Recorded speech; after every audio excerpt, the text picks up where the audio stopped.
Iles, how about how about international collaboration? Do you have any artists in mind? International collaboration. More on mga ka-genre ko din kasi yung naiisip ko na gusto kong makakolab. Siguro Doechii. I love her. I Ayo, see anxiety. myself in her. Kasi she does a lot of genres. She crosses a lot of genres. Yeah, yeah. And she can sing, she can rap, she acts, she dances. I don't know about acting. Acting more on I don't know if I can act kasi that's not my strongest suit. Siguro bigay ko na lang sa manager ko yung Ay. acting. Kontrabida roles daw ang gusto niya. But acting, siguro I'll explore that in the future. In the future pa. Pero for now, more on singing, writing, and dancing ang focus ko. Kasi Yeah. doon ako. And rapping. Rapping. Since napag-usapan natin yung acting, do you have any showbiz crushes? I know you have pero syempre, 'di ba? Do you have Showbiz crush crushes. lang or someone na parang uy, pwede tong pwede tong leading man sa music video. Music video, I don't really, I can't think of anyone na parang Si na lang para safe, si J. Galan. si J. Bodji. Yun talaga, sobrang pogi talaga siya in person, sobra. And Lalo na yung and- pearly whites na.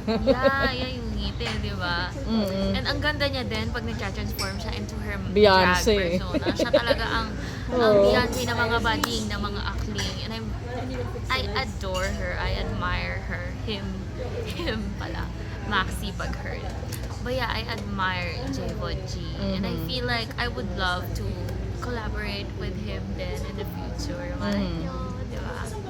So recently there was this 'di ba, OPM con sa Philippine Arena where some of the artists they made their statement about yung feeling nila sa state of OPM, ganyan. So ikaw, ano ang nakikita mo state ng OPM now? Right And now? ano sa tingin mo yung pwede pang ma-improve or kung saan ta papunta for you as a young artist? Yeah. I feel like yung OPM ngayon is very thriving kasi nakita naman natin na for the past year bumaba yung streams. Hindi naman totally bumaba pero mas tumaas yung streams ng local artists dito compared sa mga international artists here in the Philippines. So I feel like yung mga kabataan ngayon mas na-enjoy nila makinig sa music na local, gawa ng kapwa nila Pilipino, and it's very exciting kasi mas na-empower yung mga tao na mag-start ng music career if ever man na gusto nila. Mas na-empower sila kasi nakikita nila sa mga artists ngayon, lalo na sa hip-hop, sa pop din, na these people were just dreaming about pursuing a music career back then, and now nandun sila sa posisyon ngayon na meron silang career, meron silang mga fans na nakikinig at sumusuporta sa art na ginagawa nila. And I'm very excited kasi sobrang, yun nga, yung mga kabataan ngayon yun talaga yung pinapakinggan eh. Gusto talaga nila pakinggan yung music na gawa naming mga artists dito sa Pilipinas. And I'm happy kasi hindi na parang mas pinaprioritize ng mga tao or ng mga Pilipino ngayon yung standards na international. Na pag international, it's better than the local music. Like, we are actually on par with international music right now, especially with these hip-hop artists going on tour, these hip-hop artists going on tour sa States, sa Canada, all over the world, and sharing their music. And there are people there who listen to them that are the same lahi as ours. And I'm very excited kasi alam ko na pausbong pa lang ng pausbong at marami pang dadagdag. Lalo na din sa sa mga female artists, dumadami din yung female artists ngayon. Yeah. Lalo na din sa genre namin sa hip-hop, dati it's very male-dominated. Bihira makakita ng female rapper. But now, we have a lot of female artists. And I'm excited kasi alam ko mamomotivate namin yung mga bata dyan na gustong maging artist na paglaki nila. Kasi may kita nila sa amin by example na we made it happen and they know that they can make it happen too.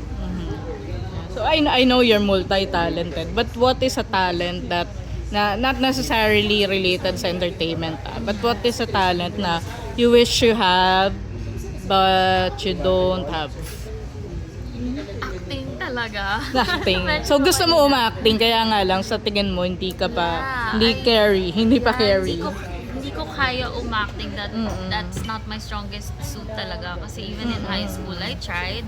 Pero hindi ko talaga siya, alam mo yun, iba din kasi yung art ng mga actors and actresses kasi they capture this emotion Mhm. and parang kumbaga ine-embody nila yung type of emotion na kailangan para sa isang eksena at pinapapaniwala nila sa'yo na parang ganun talaga yung nararamdaman nila at pinaparamdam nila din yun sa mga nanonood and feeling ko hindi ko siya kaya. I feel like I can do that with my words, with my lyrics, with the songs that I write and with the songs that I sing or rap, but I can't do it by, you know, embodying that emotion kasi it's such a, you know, paano ko ba masasabi yun? Kumbaga parang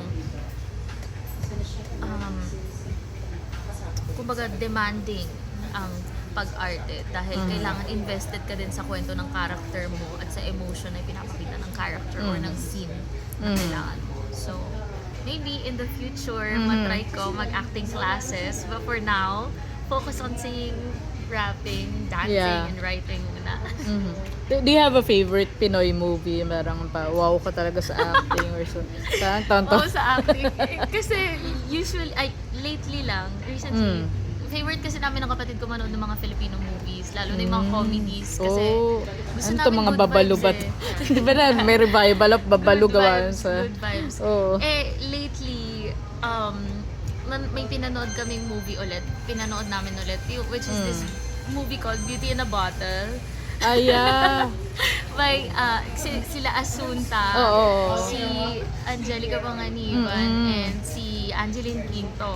Sobrang nakarelate ako sa scene ni Angelica doon. Doon sa inaano siya about, pina-fat-shame siya kasi artista siya. Yung story niya doon is artista siya na bumaba. Nakarelate ako doon kasi sabi niya, ang pamayat niyong lahat! Gumanon siya. Kayo na mga payat! Kayo na mga artista! Ganon niya yung mga audiences.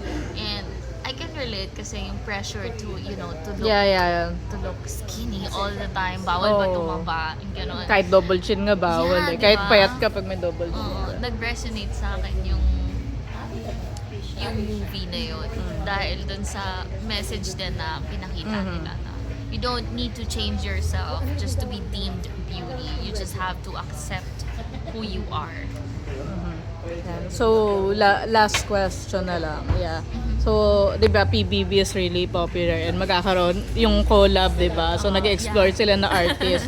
So, what if magkaroon ng PBB na for ano naman, artists? For Di ba? Will artists. you join? And sino ang gusto mo makaduo sa bahay ni Kuya na artist? I don't think I would join kasi ever since then parang hindi ako fond of, I mean, I like watching reality TV. Pero I feel like if I were in that position, mahirap kasi yung ginagawa nila dun eh. Na they have tasks, tapos syempre may mga eviction, tapos makikita ng buong tao, witness ng lahat ng mga tao yung kung paano ba, kung ano ka ba as a person. I don't feel like I'm comfortable with being under surveillance 24/7. So I think I'd have to pass Yeah. sa ganyan kung mayroon mang opportunity na yan. Pero I would watch. I would love to watch. I would love to be the audience dyan sa side na yan kasi I don't feel comfortable being, hindi naman invaded in my personal space, pero parang ganon. I feel like ganon Okay. yung naramdaman ko kasi sometimes I like to have my private moments din as a person. Thank you.